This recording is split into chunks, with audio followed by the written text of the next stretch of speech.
guys know Kelly Corrigan? She's written a bunch of New York Times bestsellers like The Middle Place and Tell Me More. And she has a weekly interview show on PBS with guests like David Byrne, Steve Kerr, Melinda Gates, and Judy Woodruff.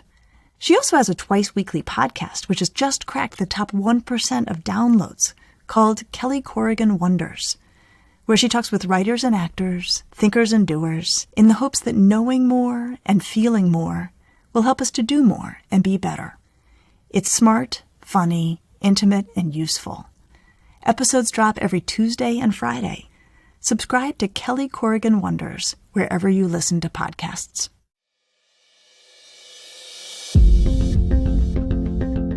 This is Ask Lisa, a podcast to help people understand the psychology of parenting. Psychologist Dr. Lisa Damour, author of 2 New York Times best-selling parenting books, takes your questions. And I'm co-host Rena Ninan, a journalist and mom of 2. Some of what we talk about comes from raising children ourselves. Most of the time, I'll be getting answers to your parenting questions. So send your questions to Ask Lisa at drlisadamour.com. We've gotten so many letters from all of you talking about how hard it is to raise teenagers. So for this week, we decided to present an encore episode from season 1. My child is turning into a teenager. How do I handle it?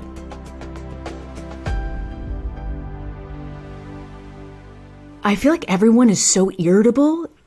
I know we're at various phases of this pandemic, but I'm at the incredibly irritable phase. And I feel like we all are in my household at this point. You know, the phrase I have seen over and over again on social media and places is that sense of hitting a wall. Yeah. That people are just like, come on. Is this still going on? I mean, I'm doing the chocolate, like you say, a little something to look forward to in the afternoon, as you recommended. Planned a vacation, might get canceled if we're not vaccinated in the summer. But, you know, it makes me feel almost like right when I was becoming a teenager, just cranky. And I'm like, at 41, am I like regressing here? Have you become irritable and reactive like a young person?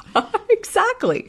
I know that feeling all too well. And so this letter in our email box really stood out to me. It says, Dear Lisa, love the podcast. You are doing a great service for parents. My daughter turned 13 in this COVID year, and it has been so hard. Please make an episode on how to handle 13 during COVID times and also how to help them deal with stress. Thanks so much. I just love this one. I know. It's so, because I have to tell you, she speaks for so many. 13 is so hard. I actually have decided over the last couple of years, I think it may be the hardest age of adolescence, hands down.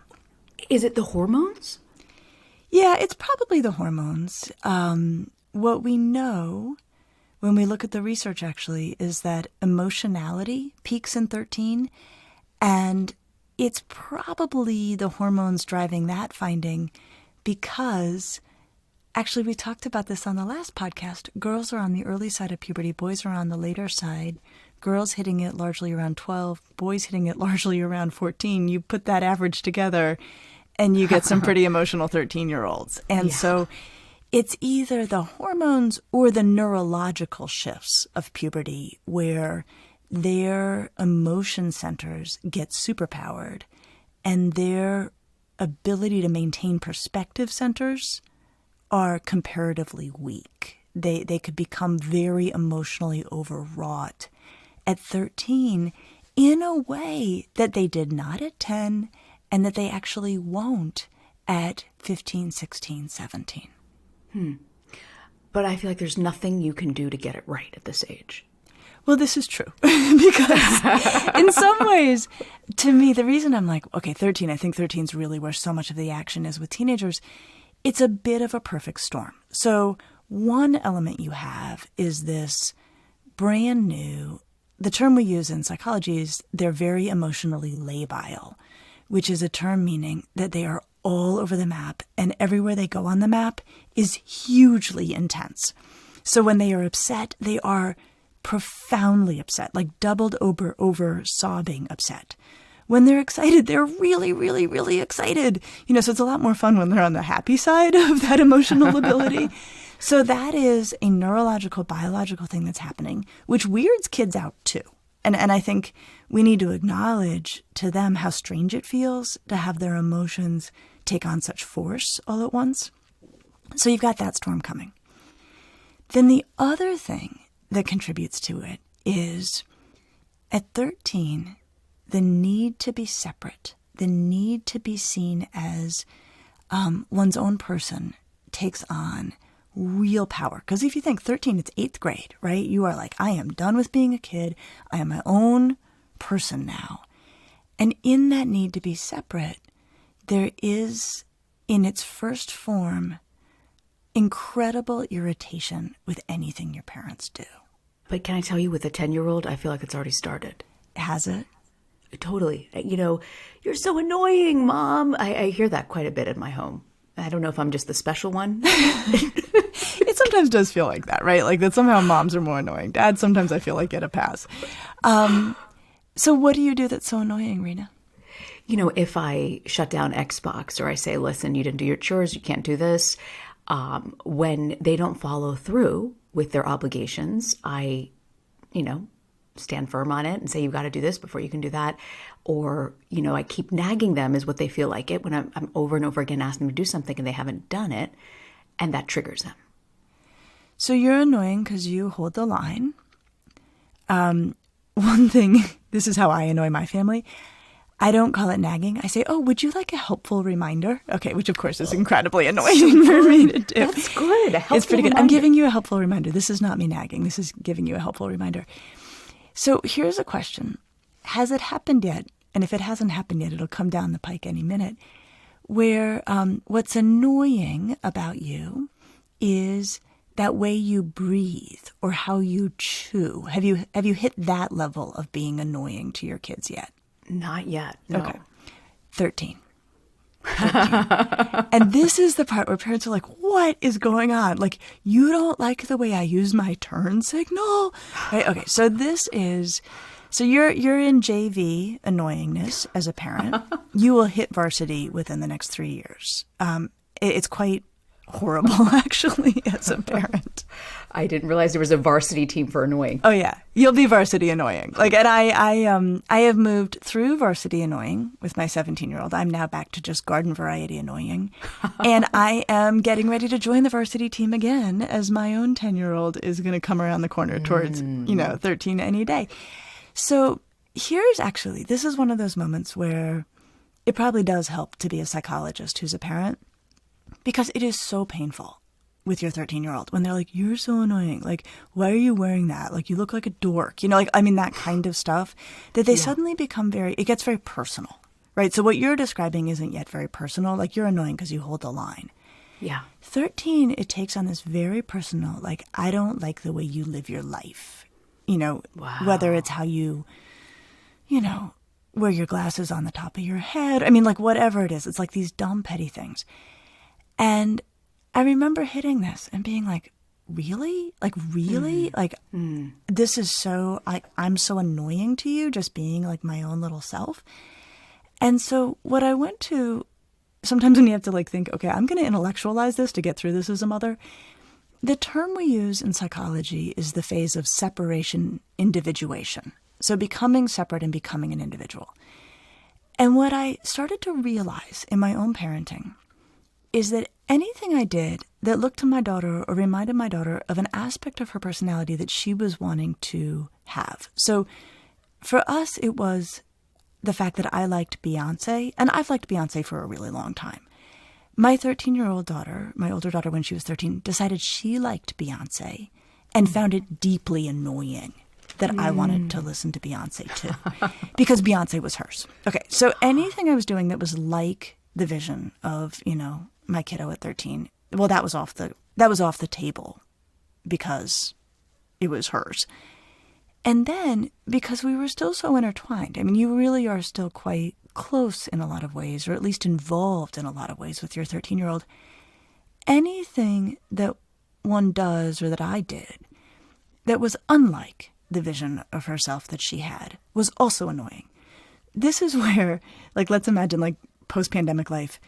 It's 8th grade back to school night, and your kid wants to talk with you about what you're going to wear. because what you're going to wear reflects on them, and they cannot tolerate if you look uncool. And so the sum total of this, Rena, I mean, get ready. Anything you do that is like how your kids see themselves is annoying. Anything you do that is unlike how your kid sees themselves is annoying. Everything you do is annoying. So, I don't want to play for this annoying junior varsity or varsity team. Like, how can you teach me how I can be supportive on the sidelines with never having to join this team? Or am I setting myself up by saying it's going to be impossible? I love that you ask. I think what you just gave voice to is the secret fantasy that every parent of a 10 and under has, or 11 and under has, which is like, okay, I hear about those snarky teenagers, and I hear how they treat their parents. But you and I, man, we're getting along great right now. You think I'm fun. I think you're fun. I think we're going to be okay. Like, we're never going into that area. Like, we'll just stay in this happy little space, and you'll do adolescence without it. All right, Rena, it just doesn't work like that. It just doesn't work like that. And the things that really help, one is understanding developmentally what's at work, why kids have to do it this way or why they are doing it this way. And another thing that really helps is not taking it personally. And that's hard because when they're going after, dumb little personal things, it feels really personal. Yeah. And so then the challenge is to not take it personally. It's so hard because you do take it personally, right? I think about my relationship with my parents. Like, I want to be around. This past year's been so hard because I enjoy spending time with them. My in-laws as well. It's the same thing. And so I want my kid to want to be with me all the time. Yeah. And I just don't understand. Like, surely, Lisa, there's got to be something I can do that will, I can't accept it. And to hear you say you're not quite like the annoying that your son is talking about, it's going to get actually personal, and then it's going to hurt. It is. So that's the bad news. Here's the good news. It tends to be pretty short-lived. And usually what gets kids through it is by 14, they start to feel separate and individual, that they've done the separation-individuation work. So, for instance, especially when they get into high school, they often have their own interests. They're often able to develop things pretty significantly. So maybe you are not musical at all, but maybe your kid becomes musical. So now they have a thing that's just theirs. It has nothing to do with you. And then suddenly you become a lot more bearable because now they have separated. Now they have individuated. Now they are their own person. And so the really good news in this is that it doesn't last all that long, that it can often be a very spicy and very taxing year. It is typically followed by an easing. It is typically followed by kids finding us actually not so bad after all, or not feeling like our dorky shoes have anything to do with them, right? That's really where it shifts. And I think the other thing, though, that makes 13 so hard is, suddenly your kid hits 13, they become highly emotional. They become unbelievably testy and snarky in ways that you just have not seen anything like it before. And a lot of parents, understandably, feel like 13 is the beginning of adolescence, right? It's the first age with a teen at the end. And parents who have been bracing themselves for adolescence are like, this is how we start? This is the starting gate? Like, what happens next? And they imagine this accelerating course of emotionality and snarkiness. And so the really important news is to know, no, you come out of the gate really fast, and then it tends to down-regulate. They tend to be better at managing emotion. They tend to not find us so bothersome. And I just, sometimes I think about, like, if I could hire airplanes to fly over major American cities with banners behind them, one banner would be, okay, guys, adolescence begins at 11. And we've talked about that. They will close their doors. Yes. Don't wait till 13. They start at 11. And emotionality peaks at 13. And I wish, I guess this podcast is our airplane banner, right? These are the things I want parents to know. That's so interesting. I want to ask you the difference between girls and boys at this age, but before I do, I'm just curious, what can parents do? There's got to be something. Like, should we talk openly about this and let them know what they're going through? Is it even worth having that conversation? Have you found anything that really helps in the parent-child relationship at this stage? The thing that helped, and this is personal, the thing that helped me was actually advice I got from a friend, a really good mom who I'm close with. And when we were in the height of this, I said to my then 13-year-old daughter, I was like, okay, you've got 3 options for how you can interact with me. You can be friendly, you can be polite, or you can tell me you need some space. Those are the only possibilities here. And that kept me in a better place when what I really wanted to do was to get really mad or really hurt or really reactive, which is not to say I never did, Rena. But when I pulled myself together, that was the fallback position that I learned from a friend, and it was a huge help. You know, something you said once at a talk that you gave here in Connecticut that I went to that I used literally the next day was the glitter glass jar. My kids were like 6 and 7 at the time, and they were melting down, and I could not understand, and they could not understand. Can you explain that glitter glass jar? Because we made it. We did that project, actually. I would love to, because honestly, that is probably the heart, the neurological heart of 13 is the glitter jar story. So here's the story, and it's a great story. So I used to travel and go places, and I was at this fantastic girls' school in Dallas. It's called Ursula in Dallas. And I was sitting around with the counselors, and we were talking about girls having meltdowns at school, which especially I think in all-girls environments, girls will have meltdowns at school. They'll just kind of lose it. And I say especially in all-girls environments because I think they may just feel more free or something to just be themselves. So I consult 2 days a week to a girls' school. These are, fantastic team of women who work in a girls' school. Melting down's just part of what you do or what you take care of. And I was actually confessing my kind of helplessness in the face of these meltdowns at times. And one of the Dallas counselors says, "Oh, well, that's when I get out a glitter jar." And I thought, glitter jar? And she said, "I'll go get you one." So she stands up to leave, and I'm sitting there thinking, okay, whatever is coming back with this woman, I know I already hate it. And I was like, I hate it. Okay, why did I hate it? One is, it felt like pop psychology to me. I was like, I don't know what she's coming back with, but it does not sound like, what a snob I can be. It does not sound like the serious psychology that I was trained in.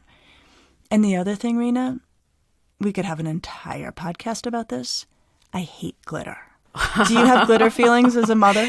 It's so funny. I feel like, I know I'm passing judgment on gender here, but I feel like so many girls, like little girls, just love glitter. That's all they love. I mean, my son loves it too, arts and crafts, but it gets everywhere. It gets annoying.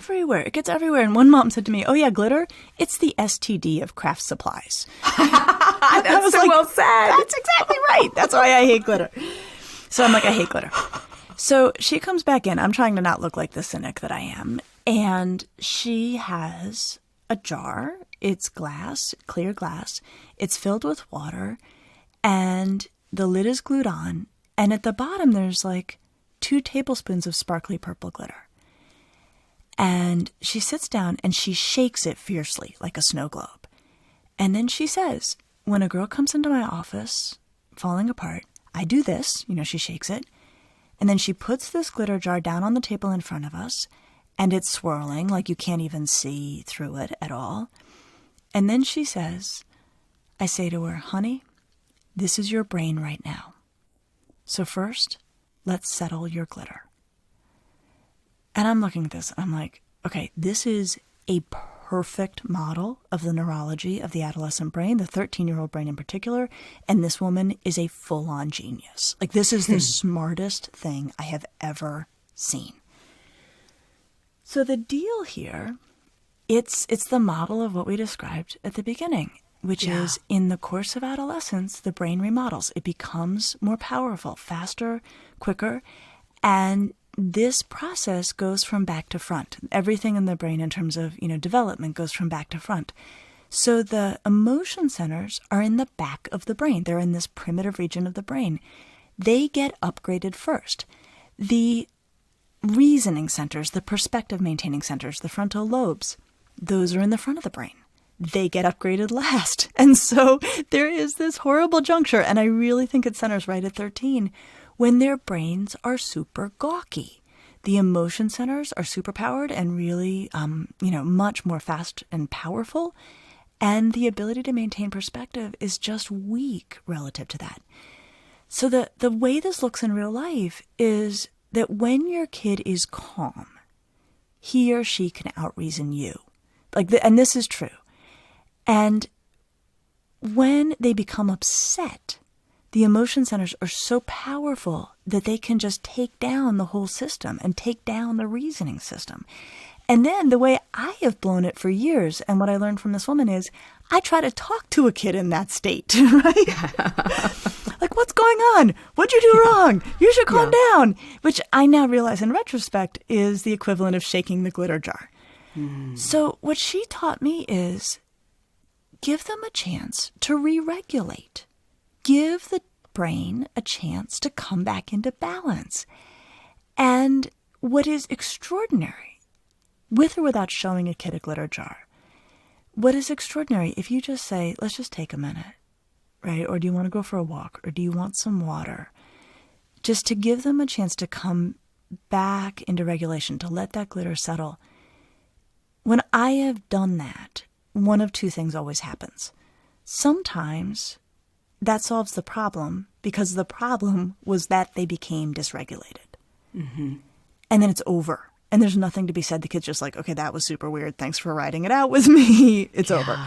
Yeah. And sometimes if there's something to be solved, well, now you have their frontal lobes back online. You've got a rational human being in front of you. You have an even shot of sorting it out. Mm. I love that. And you know what it is I also love about your philosophy is explaining this to children. It makes them more aware of what's going on so they kind of understand it. And that the glitter jar really helped. It helped diffuse tension because I would just say glitter jar and they got it. They understood because we had talked about it. I love that. I love that. And actually, I usually am not someone to say to teenagers, oh, well, it's your brain that's making you act like this, or it's your hormones, because they usually find it pretty dismissive when adults say that. Yeah. But the exception actually is to inform once they are calm, inform an adolescent about the neurological gawkiness, because my experience is that helps them to feel less out of control. It strikes them as very strange that they become so dysregulated. And so to say, look, here's the deal, you're kind of in this awkward brain phase. It's not entirely, your fault. You can't really do anything about it. We'll just ride it out. Your brain will actually, get better into balance. That is the rare time where I have found offering a neurological account of something to be really, really welcome by a teenager. In the last few minutes here, Lisa, could you just sort of tell us the difference between boys and girls? What do we need to look out for? What are the age differences? I know you touched on it a little bit, but might help some parents to, with gender. Let's assume it kind of centers on 13, like if we look at the broad averages. But I think the gender piece plays out in a couple ways. We know that girls as a group are cultivated to be more verbal and to talk about feelings more than boys in our society. They're not born with that ability. We socialize it. Mm-hmm. I think a lot of parents of 13-year-old boys will talk instead about their boy becoming quite angry, sometimes physical or shutting down, whereas their daughter may become more expressively upset. So I think there's that. I also think that sometimes the separation-individuation piece looks really different, daughters and sons. So I think that quality of sometimes when you're the mother of a 13-year-old girl, everything you do is annoying, but your husband somehow is off the hook. And I think it's sometimes that sense of like, well, the girl doesn't have to work so hard to be separate from him. She's already a girl and he's a boy. Like they're already separate. And I think the way this plays out in a lot of homes for the moms who figured this out is they start saying to their, for presuming a heterosexual relationship, they start saying to their husband, you need to go tell her to clean her room. You need to go tell her because they know that the kid won't lose it in the same way. Yep. I think with boys, what's interesting is same deal. Like the need to be separate from mom is not as ripe for them because they're already separate. She's a girl, he's a boy. And I think what's interesting with boys is it can be a time where dads and boys can start to have new things they connect around that feel neutral. I mean, often sports, right? Watching sports or playing sports becomes a way that they can move into a new version of the boy that feels older and cool, and not charged in an uncomfortable way. So it can have this sort of different landscape based on gender, but the heart of it is they are emotional, they are trying to be separate, and parents are freaked out because it is a fast start. It is. It is. But you know what? I feel so much better hearing this from you because it feels like it might potentially be manageable. That might be me being a naive mom with a 10 and 8-year-old. It's going to be manageable, Rena. We'll get you through it. You always do, Lisa. You always do. And what is your parenting to go this week? Everyone is allowed do-overs. Is my parenting to go. So especially with 13-year-olds, things can get pretty hot. Kids can say things they regret. Parents can say things they regret. It is not always worth it to try to unpack and figure out what that was all about. It can sometimes be very helpful to all parties to say, okay, that went horribly. Can we just take it again? Can we just pretend that didn't happen and start again? You start or I'll start, but we're just going to let that past go. That was not good. We're just going to have a do-over. And you get a chance to do it again. Do it again. Love that. I will see you next week. See you next week. Thanks, Lisa. And we'll have a brand new episode next week talking about difficult relatives and how to manage them during the holidays.